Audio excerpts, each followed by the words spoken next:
Já sábado passado, nós a começar com o herhaalprik. Esse tem novo contra COVID, que está adaptado para brincar com o COVID bio, então é Omicron. Não a predictar que den najaar, tempo aqui não, que nós trabalhamos golf de COVID. Atualmente a golf está estabilizando na Holanda, então para proteger a nossa gente, não a produzir mundial, ela vai produzir prik novo de COVID. Então nós estamos bezig, começando já sábado passado com campanha de uma gente Angola novo. Então nós estamos começando com o mais vulnerável. Já sábado nós estamos começando com 85 para arriba, de manhã à noite, à tarde 80 para arriba. Entre esse semana aqui 70 para arriba. Nós estamos pensando que outra semana 60 para arriba, que é muito vulnerável. Mas esse aí não está 100% seguro.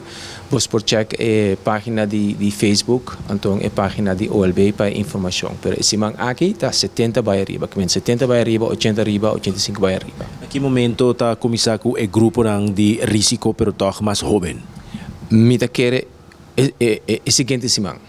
A seguinte semana me quer, maneira Costa Bay, nós começar com 60 para arriba, junto com um vulnerável. Maneira, por exemplo, um gente que tem 25 anos, e tem diabético, e dialise, também está caindo em grupo vulnerável, mesmo que Joey explica, tocante a gripe vaccina.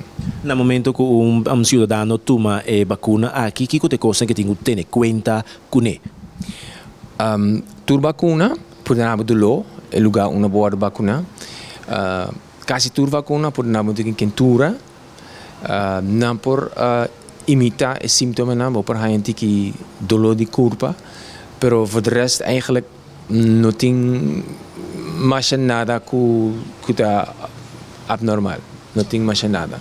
Não está ponto de encontro, caminha com cidadão por chega para tomar sua vacuna. Passar para tomar a vacuna nova de COVID, você tem que checar a página de Facebook.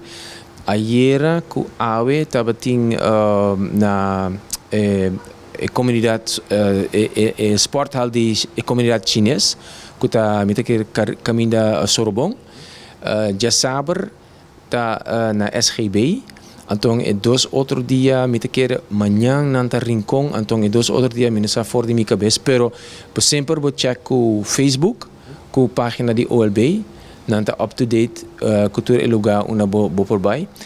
Tenha em conta que se você vai para Angola novo, você tem mínimo 3 lunas depois de o último Angola que você tem, 3 lunas depois de a COVID.